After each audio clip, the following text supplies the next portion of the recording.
Itu saya langsung tiba-tiba tuh dari mulut saya itu berkata, tapi tidak ada yang mustahil ya kalau gedung biskop ini nanti bisa jadi gedung gereja. Shalom pemirsa, inilah acara Zona Mujizat.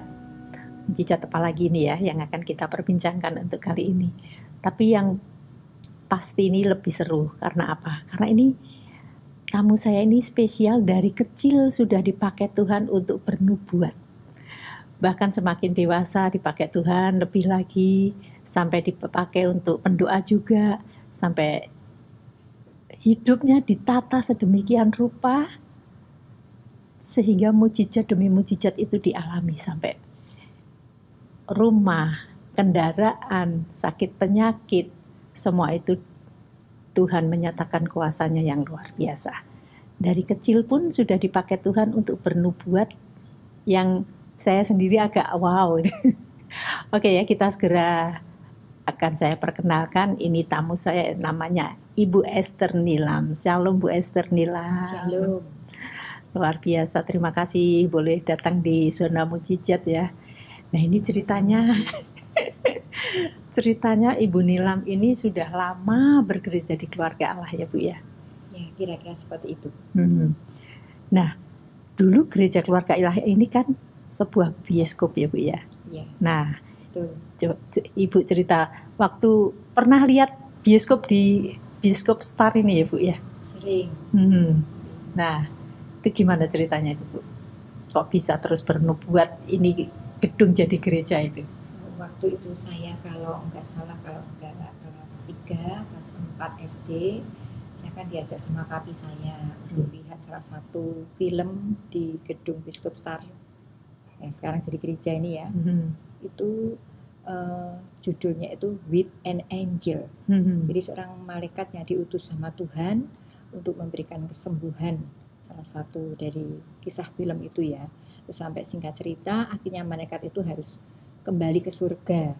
Nah saat malaikat itu harus kembali ke surga, itu saya tuh melihat dalam biskop itu satu pemandangan yang luar biasa. Mungkin itu seperti Taman Eden. Jadi ada seperti sinar kemuliaan Allah yang mengangkat malaikat itu. Nah waktu pas ketika ada sinar yang saya lihat di gedung biskop itu, di film tersebut itu saya langsung tiba-tiba tuh dari mulut saya itu berkata, tapi tidak ada yang mustahil ya kalau gedung biskop ini nanti bisa jadi gedung gereja. Tapi malah papi saya marahi saya, "Gus, kamu tuh ngawur," dan gitu. Ya seperti itu kira-kira. Jadi waktu itu kalimat itu keluar muncul begitu saja? Iya, bahkan sambil saya tuh masih nyambil makanan. Sambil melihat film itu? Iya. Waktu itu Bu Nilam sudah ngomong bukan yang mustahil gitu? Iya, sudah. Kelas berapa itu Bu? Kelas 3? Iya, kelas 3-4 itu. Berarti masih SD. Masih SD, oke. Terus perjalanan hidup akhirnya Ibu Nilam menikah, bekerja. Mujizat apa lagi yang ingin Ibu ceritakan? Mujizat tentang waktu saya bisa ditolong Tuhan ya. Waktu saya pas mengalami ekonomi, keadaan ekonomi di mana pekerjaan suami saya sudah mulai goncang, anak-anak saya masih kecil, itu juga tiba-tiba tuh saya tergerak untuk pulang. Maksudnya harus meninggalkan kota Solo untuk ikut sama suami saya ke Belitung, karena suami saya asalnya dari Pulau Belitung. Berarti pulang kampung ya? Pulang kampung. Pulang kampung ke suami, ya. Oke. Walaupun waktu itu keadaan kan kondisi namanya masalah ekonomi ya, carut marut gitulah, uang aja belum ada. Tetapi saya cuma hanya selalu apa yang terjadi dalam hidup saya selalu menomorsatukan Tuhan. Dengan cara saya berdoa, saya bergumul, doa dan puasa itu saya seperti dibukakan jalan sama Tuhan. Jadi waktu setelah saya ada bergumul, singkat cerita, Tuhan tuh ngomong harus dijual semua hartamu. Nah itu kan tidak mudah bagi saya. Tapi ya udah, saya belajar untuk taat, mendengar suara Tuhan itu. Dan singkat cerita saya jual semua barang saya itu. Bahkan juga sempat dilarang untuk pindah ke Belitung sama keluarga saya yang ada di Solo kan. Tapi ya puji Tuhan, dengan saya menjual itu sampai Tuhan tuh berbicara lagi lewat doa yang tuh saya lakukan, sampai untuk nama pesawatnya waktu itu masih ada Batavia Air, dan saya tuh belum tahu Batavia Air itu seperti apa karena saya juga belum pernah naik pesawat gitu kan. Tapi saya ya apa yang ketika Tuhan ngomong itu saya selalu berusaha untuk melakukan, praktekkan iman, harus praktekkan itu. Ya sambil doa, kadang ya nangis-nangis gitu kan, drosor-drosor sama Tuhan. Singkat cerita, benar apa yang Tuhan sampaikan itu untuk saya beli tiket pesawat itu benar, Batavia Air. Nah sebelum saya untuk mencari tiket itu, sebenarnya saya tuh mau seperti mengelak janji Tuhan gitu, suara Tuhan gitu. Karena jujur waktu itu sejak lama itu Lion Air jatuh gitu sebelumnya. Jadi ini kok disuruh ke Belitung tapi naik pesawat gitu kan. Saya cari tiket kapal, tapi tidak ada satupun kapal itu yang ada di Belitung membawa dari Solo ke Belitung, kan nggak ada. Ya udah, memang saya harus menurut. Dan itu pertama kali saya naik pesawat itu bersama dengan suami dan anak-anak saya, malah tiba Tuhan istilahnya pindah ke Belitung. Dan waktu ketika, singkat cerita, saya waktu pas naik pesawat itu, Tuhan itu berkata, kamu ingat enggak, ini hari ulang tahunmu yang ke-41. Saya tuh nggak ingat gitu loh. Terus Tuhan itu ingatkan. Suami juga nggak ingat? Nggak ingat. Gak ada yang ingat. Karena masalah itu tadi ya. Jadi banyak masalah jadi nggak ingat ya. Tadi. Tapi Tuhan itu luar biasa, bisa mengingatkan gitu kan, mengingatkan. Kamu juga pernah berdoa, minta hadiah yang spesial pas ulang tahunmu yang ke-41 gitu kan. Maksudnya saya juga berdoa, kalau untuk masalah kayak roti tar apa itu udah biasa ya, makan-makan. Tapi aku minta Tuhan, semuanya tuh yang bisa dinikmati, khususnya keluarga inti saya. Dan ternyata Tuhan itu kasih itu tadi, kami bisa terbang naik pesawat di Belitung. Bahkan anak-anak saya itu ketakutan. Tapi saya tetap dalam pesawat itu saya tetap berdoa supaya Tuhan tetap hadir. Sampai anak saya yang nomor 3 itu ketakutan. Nah ketakutan itu sampai dia itu ya itu tadi lah, masuk angin. Terus akhirnya ya sampai Belitung? Belum, itu dari Solo ke Jakarta kan. Nah tapi untuk dari maaf ini jadi ketinggalan. Harusnya dari Solo ke Jakarta itu naik kereta kami, naik kereta. Nah waktu pas naik kereta itu kan mami saya juga ngantar sama adik saya. Gak apa-apa ya, ini agak ketinggalan tapi tetap saya ini saksikan. Gimana? Nah itu waktu saya pas naik kereta itu, mami saya tuh langsung megang tangan saya kuat-kuat. Kenapa kamu tinggalkan mami? Kok mami sendiri gitu? Ya karena mami saya tuh selalu saya dampingi untuk komsel. Walaupun saya sudah punya komsel sendiri, tapi saya belajar untuk menjadi anak yang taat sama orang tua. Saya dampingi. Jadi mami merasa seperti kehilangan. Dan waktu ketika mami itu pegang tangan saya, dia sambil melepaskan salah satu cincin. Salah satu cincin itu, ini kalau nanti cincin ini masih ada di jarimu, berarti kamu masih ketemu sama mami. Wah itu saya mau nangis, tetapi saya seperti harus menahan. Tapi mami saya yang menangis sampai kereta itu udah mulai berjalan. Seperti itu. Tapi saya terus katakan, Mi percaya, saya di Belitung ini ada rencana Tuhan. Saya di Belitung ini bukan hanya sekedar pindah, tapi saya di Belitung ini untuk nanti juga memuliakan Tuhan. Saya melayani pekerjaan Tuhan, entah apa saya belum tahu. Dan saya berkata sama mami saya itu, nggak tahu ya, mungkin itu profetik atau apa. Langsung saya berkata, percaya Mi, suatu saat nanti aku pasti pulang. Entah nanti kapan, itu waktunya Tuhan. Saya bilang begitu sama mami saya. Akhirnya bisa pulang dah. Terus yang di Belitung apa yang terjadi? Mujizat apa lagi nih? Nah waktu di Belitung itu kita akan tinggal di rumah yang warisan yang sudah ya puluhan tahun ya, rumah yang sederhana kayak gitu. Tapi saya selama tinggal di situ saya tetap menomor-satukan Tuhan, saya tetap berdoa. Kan saya pindah itu nggak ada barang-barang, semua sudah dijual. Di rumah itu nggak ada satu barang, satu pun tidak ada. Singkat cerita, saya bisa bertemu dengan salah satu ya orang yang terkenal di sana, bahkan juga orang yang salah satu terkenal di negara kita gitu. Itu bisa dipertemukan di gereja waktu saya pas ibadah minggu itu.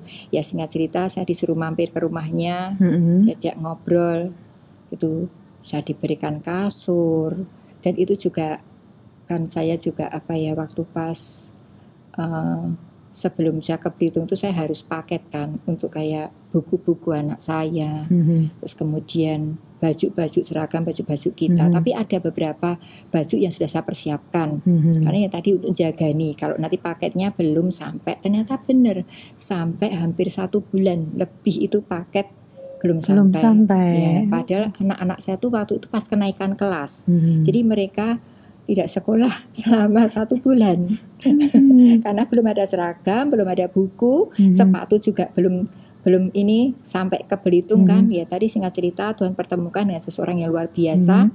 Anak-anak saya diajak sama sopirnya disuruh ke toko untuk pilih tadi seragam, sepatu, buku dan sebagainya itu. Karena kalau beli sendiri juga nggak ada uangnya gitu. Sudah ada, tapi saya tidak ada kendaraan karena itu saya tinggal seperti di kampung yang agak jauh dari kota. Tidak ada transportasi umum, Gojek juga belum ada waktu itu.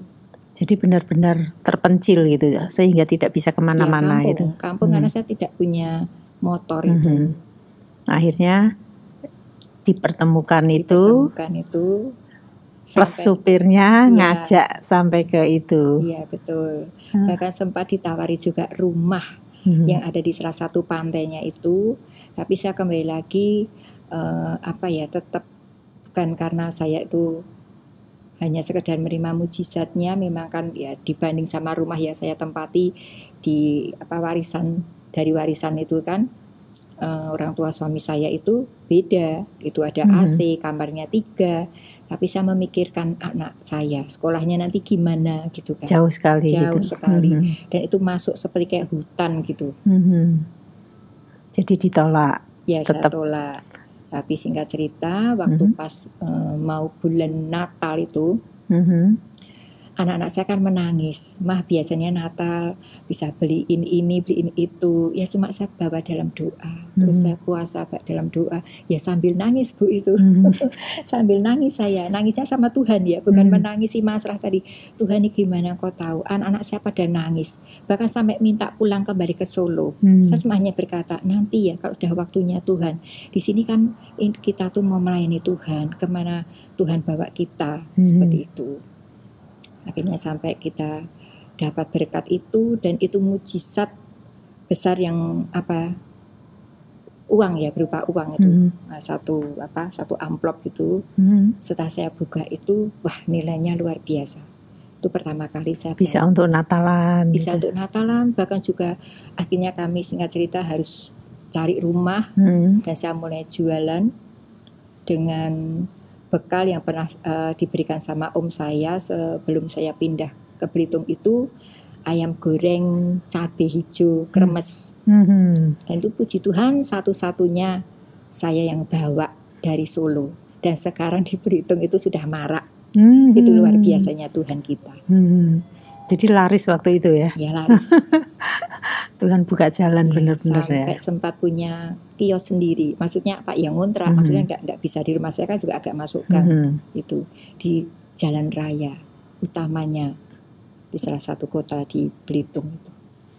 Akhirnya Tuhan pelihara di sana, sudah settle secara ekonomi. Iya. Terus kenapa tiba-tiba pulang ke Solo lagi? Ya kalau untuk masalah. Oh ya, soal tadi di Belitung tadi yang sakit itu di mana ya? Yang sakit mah itu. Oh, itu waktu pas saya pertama kali. Ya saya sudah berdoa. Mungkin Tuhan izinkan untuk terus menimpa. Sakit apa ya Bu ya? Mah kronis. Mas kronis, ya, oke. Kata bahkan itu juga ludah saya itu sudah berdarah. Nah, itu. Jadi saya harus sering dirawat di rumah sakit itu kan, termasuk itu bahkan makannya saja nggak bisa nasi Bu, bubur bayi. Saya kalau makan itu sambil nangis, tapi sambil minta kekuatan Tuhan, ya Tuhan, kalau aku harus makan seperti ini, berikan ini untuk apa aku bisa terima. Dari mulut sampai perut bisa menerima. Berapa lama makan bubur bayi ya? Ya hampir 3 tahun. Waduh. Hampir Oke. 3 tahun. Akhirnya bagaimana itu bisa sembuh itu? Saya waktu itu ya cuma kembali lagi, karena kalau kan sudah sakit seperti itu ya saya nggak bisa puasa.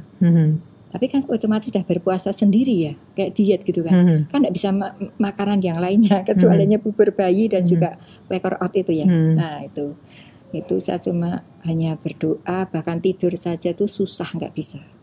Nah waktu pasien nggak bisa tidur kurang lebih hampir 3 bulan, itu kayak ngapa toh Bu kalau nggak bisa tidur itu.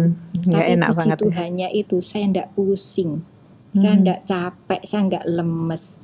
Terus saya cuma bertanya seperti ini, Tuhan apa yang kau mau dari sakitku ini, gitu kan. Tuhan ngomong, ayo baca firman.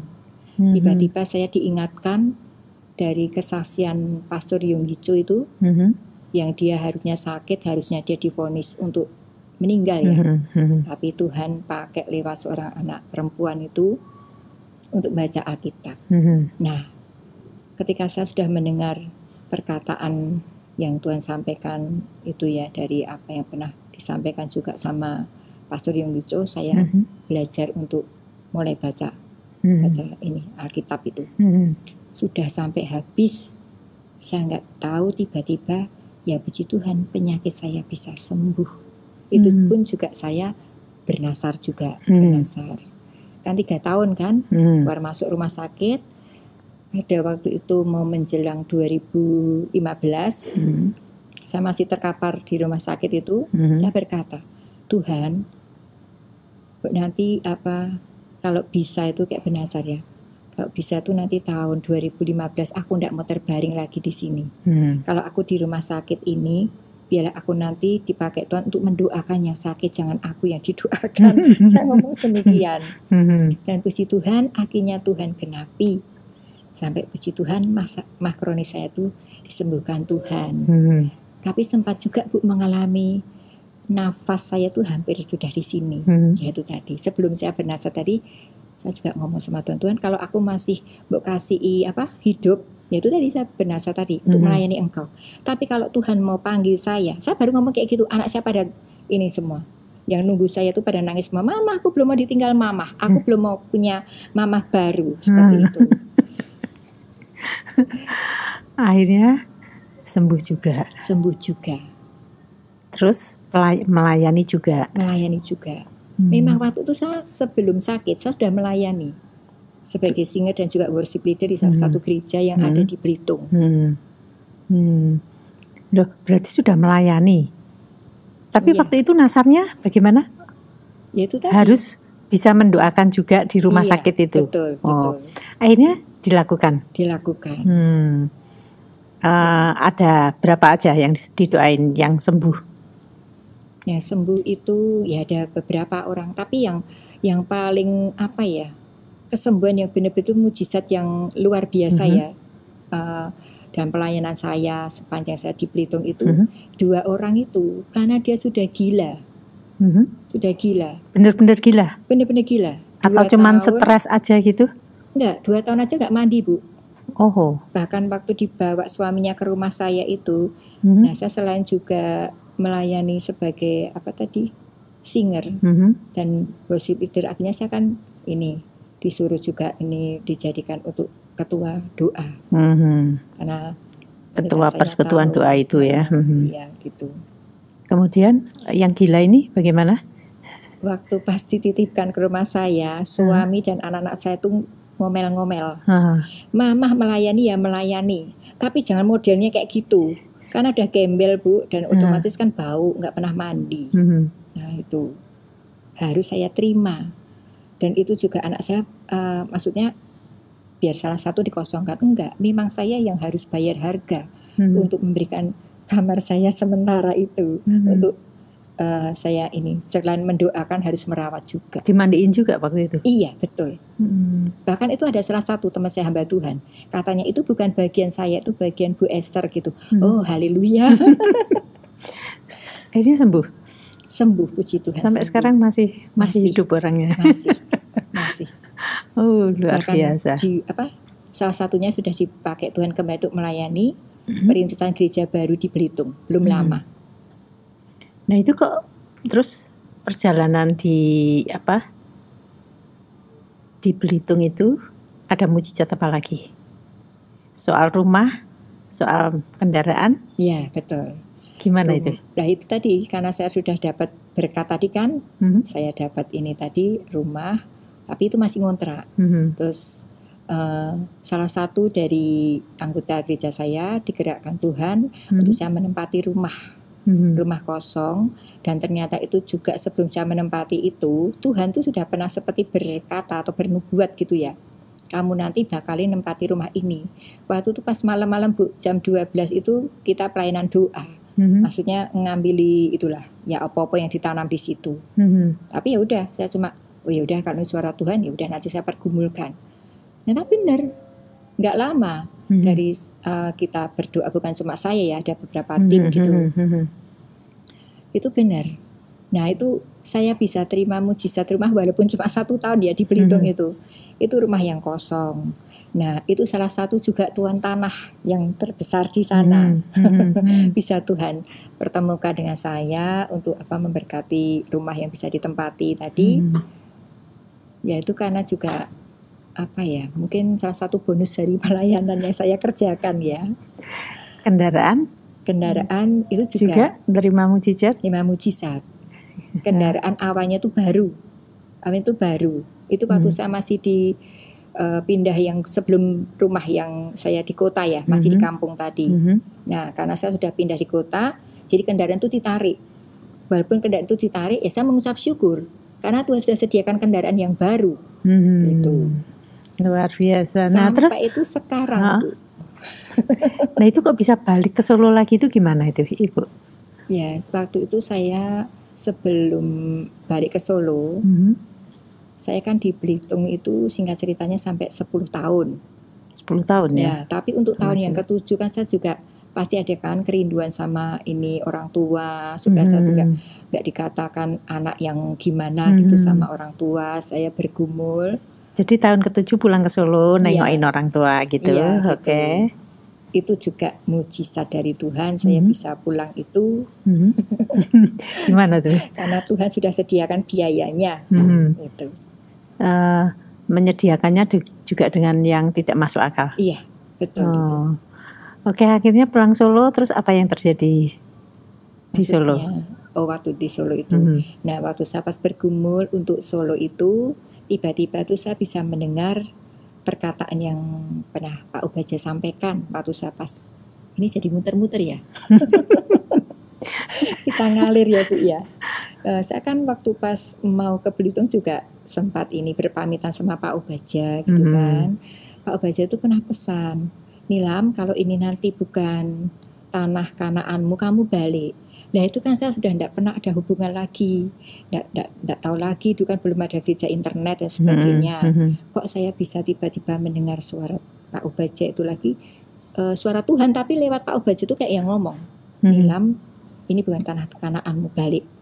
Nah singkat cerita saya berdoa juga terus disertai dengan puasa, tentu ngomong nanti tahun 2022 kamu balik. Nah saya kembali lagi, tahun ini mbok kasih Tuhan, aku minta hari waktu tangganya bahkan tiket pesawatnya, uangnya, ya kan? Benar. Itu ya singkat cerita ya akhirnya benar, Tuhan kembalikan saya ke Solo. Bahkan itu juga ada rema dari gereja di Solo itu pas pembalikan keadaan. Gitu. Jadi seperti semuanya Tuhan sudah atur ya. Di Solo zero lagi atau sudah bisa melanjutkan bisnisnya ya? Oh belum ada pekerjaan. Tetapi waktu saya pas berdoa itu tentu kasih cuma rema itu. Remanya itu ya bagi saya tuh aneh gitu. Saya kan bukan janda. Tapi kok Tuhan kasih rema minyak seorang janda dan tepung dalam tempayan itu tidak ada habis-habisnya gitu kan. Itu ya udah saya pegang. Nah, Tuhan ingatkan waktu saya masih kecil itu saya sering membantu mami saya bikin lumpia. Lalu saya ya dengan berkat yang sudah saya bawa dari Belitung itu pun juga harus jual barang, Bu. Dan ada sebagian yang saya berikan sama anak-anak saya. Gitu. Jadi berapa berkat yang saya bawa itu sehingga cerita untuk cari rumah pun juga mujizat. Nah, rumahnya bagaimana itu? Bisa mujizat bagaimana itu? Nah, rumahnya itu kurang lebih 2 minggu sebelum saya pulang ke Solo. Itu saya juga waktu pas mau tidur ya, habis doa mau tidur, dan tiba-tiba ngomong, buka WA-mu gitu kan. Nah, ini Tuhan udah jam 11-an, suruh buka WA gitu kan. Udah, saya taat. Saya buka WA saya, ternyata di situ saya lihat status ada salah satu rumah yang di situ istilahnya itu dikasih namanya ini rumah sultan gitu. Waduh, harganya piro ini Tuhan, saya kan gitu kan. Tapi saya cuma melangkah aja. Terus tetap tanya. Saya tanya sama Tuhan ini maksudmu apa? Aku mau pameri rumah kayak gini gitu kan. Kayak itu dari Engkau ya Tuhan tuntun. Ya itu benar.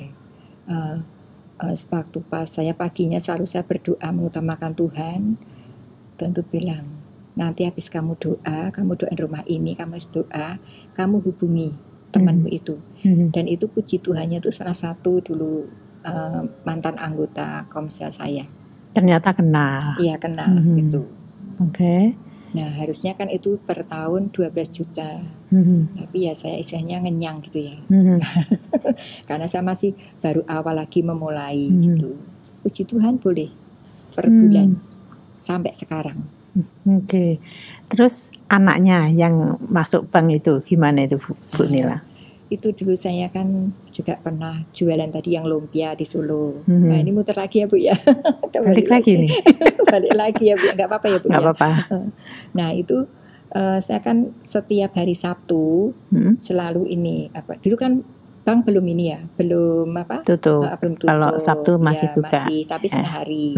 Itu setiap hari Sabtu saya dapat pesanan lumpia itu sama beberapa karyawan bank itu BCA itu kan. Karena juga ada kakak saya yang kerja di situ, ya mungkin ikut promosi lah. Nah, saya selalu kalau habis ngantar itu saya ngajak anak saya yang nomor 1 tuh namanya Cynthia.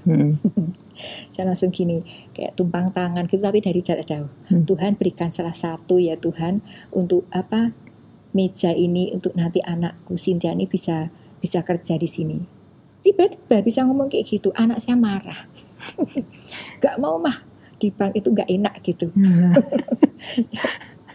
Tapi ya puji Tuhan, akhirnya benar-benar Tuhan itu panggil dia kembali ke Solo. Itu masih di Belitung ya. Tiba-tiba tahun 2016 itu sebelum Belitung pernah dengar Belitung pernah banjir itu.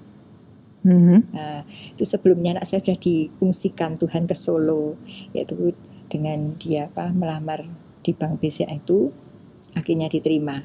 Padahal waktu di Belitung dulu dia sempat ngelamar itu di kota yang kecil ya, daerah yang kecil, nggak keterima Bu.